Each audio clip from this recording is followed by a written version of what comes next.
आज भगत सिंह की जाति के लोगों से अगर मैं बात करूं, भगत सिंह जाट थे और जाट जाति के लोग जो हैं वो सबसे आगे हिंदू धर्म या राम मंदिर की लड़ाई में शामिल हैं। भगत सिंह को क्यों नहीं पढ़ पा रहे? पढ़ाने की ज़रूरत नहीं है। जब अगर लोटियन जोन में बैठ के एक एसी वाले कमरे में बैठ के जय श्री राम बोलने से काम बन जाता है तो फिर काम करने की ज़रूरत ही क्या है? पढ़ाएगा कौन? अगर भगत सिंह को भगत सिंह के ही लोग नहीं पढ़ेंगे, सरकार ने तो नहीं रोका ना, आप लोगों ने पढ़ लिया। लेकिन आप जैसे कितने लोग हैं जो भगत सिंह को सही तरीके से भगत सिंह की दिशा में मान रहे हैं? बात से बात बनती है, डेमोक्रेसी होती है, पीपल्स गवर्नमेंट, लोग तंत्र है। हालांकि तंत्र भारी हो गया लोग पे, हम लाइन पे ले आएंगे, वो अलग मुद्दा है। देखिए, भगत सिंह यथार्थवादी थे, रियलिस्टिक थे। अब उदाहरण के लिए मैं बता दूं आपको, अब ये मेरी आंख बंद है, अब ये खुल गई, अब जो कुछ देख रहा हूँ ना मैं, ये सब साइंस है। बता दूं मैं कैसे है। ये धरती, ये पहाड़, ये झरने, ये ज्योग्राफी है, नेचुरल साइंस है। ये आसमान, ये सूरज, ये छाँव, ये धूप, ये फिजिक्स है, ये साइंस है। आप और मैं पैदा हुए हैं सेक्स के थ्रू, वो बायोलॉजी है, वो साइंस है। ये कपड़ा मैंने पहना है, ये आदमी ने रैशनैलिटी यूज करके, लॉजिक यूज करके, लैब में रिसर्च करके जब बना है, ये भी साइंस है। तो फिर ये भगवान कौन है? ये बड़ा सवाल है ना। इसके ऊपर सरकार बन रही है, इसके ऊपर मंदिरों के लिए आदमी का कत्ल हो रहा है, इसी भगवान के लिए जिस पे आपने सवाल खड़े किए। अगर यही बात लोग मुस्लिम अगर कोई कह दे तो उसके साथ लिंचिंग हो जाएगी। यही तो गेम है। कार्ल मार्क्स ने कहा था कि religion is the opium to the masses. धर्म है ना जो, वो अफीम है, नशीला पदार्थ है। ये वो टोपी है, जब तक सिर पे रहेगी, जब तक काम की बात होएगी नहीं। मैंने बोला ना कैसे विकास हो रहा है। अगर एक मंदिर बनवाने से विकास होता तो फिर लाखों मंदिर हैं। अगर मंदिर से विकास होता तो देश का पुजारी है ना जो मंदिर का, वो तो दिन रात मंदिर में रहता है, उसका तो नाम अंबानी होना था, क्योंकि दिन रात उसका विकास होना तो वहीं पे रहता है। समझ रहे हो इस गेम को? ये लूटपाट है धर्म के नाम पर, काम करने की जरूरत नहीं है ना। बोला ना मैं, यथार्थवाद कैसे होता है। रियलिज्म है जो उसको हटा दिया है। रावण राज लेके आ रहे हैं भाई साहब, देख लो ना आप। समाजवाद की बात की मेरे भाई ने। समाजवाद क्या होता है? दो चीजें होती हैं, एक होता है आर्थिक विकास, एक होता है सामाजिक विकास। आर्थिक विकास बोलता है जो आदमी 100 रुपए कमा रहा है वो 150 कमाएगा, लेकिन जो 0 कमा रहा है वो 0 ही कमाएगा। सामाजिक विकास बोलता है जो आदमी 150 कमा रहा है वो 150 कमाएगा, लेकिन जो 0 कमा रहा है ना वो भी 50 कमाएगा। इस देश को किसकी जरूरत है? सामाजिक विकास की, सोशल डेवलपमेंट की। वो क्या रहा है? इकोनॉमिक डेवलपमेंट, आर्थिक विकास। ये जो 5 ट्रिलियन की इकोनॉमी है, किसके लिए बनने जा रही है? पूंजीपतियों के लिए। आर्थिक विकास है नहीं है। ये जो जमीनें बिक रही है, पूंजीवाद को बढ़ा दिया जा रहा है। किस लिए दिया जा रहा है? समझ रहे हो ना?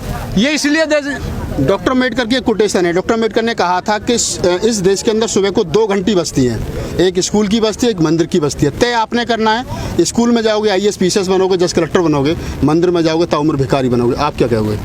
एब्सोल्युटली बिल्कुल सही बोला। उनको सिंबल ऑफ नॉलेज भी बोला जाता था, क्योंकि किताब हमने उठाना छोड़ रखा। मैं बोल रहा हूँ, मेरी रैशनैलिटी है, मेरा जुबान चल रही है। भगत सिंह की बात करे भाई, कर रहा है, कैसे चल रही है ये किताब उठा रखी है। भगत सिंह ने कहा था इंकलाब ने तो बम से आता है ना पिस्तौल से आता है, इंकलाब आता विचारों से।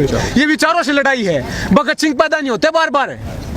भगत सिंह एक था, वो विचारधारा छोड़ के विचारधारा को आगे बढ़ाना है। समझ रहे हो ना? उसी भगत सिंह ने और गांधी जी ने कहा था कि आप मुझे यातनाएं दे सकते हो, आप मुझे बेड़ियों मुझे कर सकते हो, आप मुझे मार सकते हो, लेकिन मेरे विचारधारा को, विचारों को नहीं मार सकते, खत्म नहीं कर सकते हैं। लेकिन अब सिर के ऊपर से पानी गुजर चुका है। अब अगर एक जयदीप को रोटी मिल गई तो क्या देश को मिल जाएगी क्या? समझ रहे हो ना? हर 16 मिनट में रेप होता है देश में, हर 16 मिनट की बात कर रहा हूँ। पहले दिन में होता था, बारात में होता है, अब मंदिरों में भी हो रहा है। समझ रहे हो?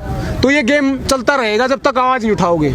अगर ऐसे ही बोल रहे हैं, डरते नहीं। यहाँ पे भाई ने पूछा, अगर गांधी जी डरते, भगत सिंह डरते तो आज तक गुलाम होते। डरने की तो बात ही नहीं है भाई साहब। मैं जात के नाम पे बता दूं, रविदास जी की कुछ दिन पहले जयंती थी। उन्होंने कहा था कि जाति जाति में जाती है, जो केतन के पात। रविदास मन सब एक न, जब तक जाति न जाए। जब तक ये जाति है ना, जब तक ऐसे लूटपाट रहेगी। मैंने बोला ना, जाति के नाम पे, धर्म के नाम पे वोट दोगे तो क्या बात ही बन रही है अपने आप कुछ बगैर की। धर्म के नाम पे, जाति के आधार पे वोट दोगे तो मन की बात होगी, काम के आधार पे वोट दोगे तो काम की बात। लास्ट सवाल है मेरा लास्ट सवाल है, देश को मंदिर की जरूरत है या स्कूल की और यूनिवर्सिटी की जरूरत? स्कूल, कॉलेज, यूनिवर्सिटियों की जरूरत है, इसमें कोई शक है? अगर मंदिरों में घूमे तो ऐसे ही रहेगा पिछड़ा देश। जो वेस्टर्न वर्ल्ड है ना, विकसित राष्ट्र है, यूरोप, अमेरिका है, साल में सिर्फ एक दिन मंदिर जाते हैं, 25 दिसंबर को, क्रिसमस के दिन एक दिन। हम दिल्ली जाते हैं। बोल लो ना जब आदमी बात क्या है कि धर्म और ये जो जाति पाति है, डर है, भगवान डर है। जब आदमी डरता तभी उसको याद करता है। जब पेपर आएगा बच्चे का मंदिर में जोत लगाने जाएगा तो इससे ऊपर उठना पड़ेगा, काम की बात करनी पड़ेगी। अब भगत सिंह आना पड़ेगा, इनकलाब आएगा। ये मत सोचो इंस्टिगेट कर रहे हैं, इंस्टिगेट नहीं कर। देश को राष्ट्रपिता की जरूरत है, राष्ट्रपुत्र की जरूरत है, गांधी जी की भी जरूरत है, भगत सिंह की जरूरत है। मैं खत्म कर दूं बात को, क्योंकि इकट्ठा तभी होंगे ना जब बात बनेगी। अब यहाँ पे किस लिए आए ना, बात आगे बढ़ाओ, लोगों को जोड़ो, इकट्ठा करो। क्योंकि लूटपाट हो गया, लूट तंत्र बना दिया, तंत्र लोकतंत्र नहीं रहा। अब लोकतंत्र की बहाली करनी पड़ेगी। अब इस देश में भगत सिंह आएगा, समाजवाद आएगा, इंकलाब आएगा। भगत सिंह ने कहा था कि लिख रहा हूं अंजाम जिसका कल आगाज आएगा, मेरे खून का क्या कतरा इंकलाब लाएगा। जोर से बोलना है, क्योंकि उसी भगत सिंह ने कहा था कि गूंगे बहरे को सुनाने के लिए धमाका जरूरी होता है। वह जुबान, ये आवाज धमाका है। ये पार्लियामेंट तक आ जाना चाहिए, गूंगे बहरे हूँ। इंकलाब जिंदाबाद, इंकलाब जिंदाबाद, इंकलाब जिंदाबाद, इंकलाब जिंदाबाद, इंकलाब जिंदाबाद। एक बात और बोल दूं मैं, जो आप लोग जो देख रहे हो बात को शेयर करो, क्योंकि ये ताली बजाने से, मनोरंजन से कुछ नहीं होगा। ये हॉल, ये आंदोलन बार बार इकट्ठे नहीं होते, लोग नहीं जुड़ते। तो दोस्तों ये दो युवा थे और मुझे पेरियार रामास्वामी नायकर की एक कोटेशन यहाँ याद आती है इन दोनों की बात सुनकर के। पेरियार रामास्वामी नायकर ने एक बात कही थी कि भगवान नाम की जो चीज़ है ये कुछ इस देश के चतुर और चालाक लोगों ने अपने फ़ायदे के लिए बना रखी है, क्योंकि इससे उनका घर चलता, बाकी भगवान नाम की कोई चीज़ है नहीं।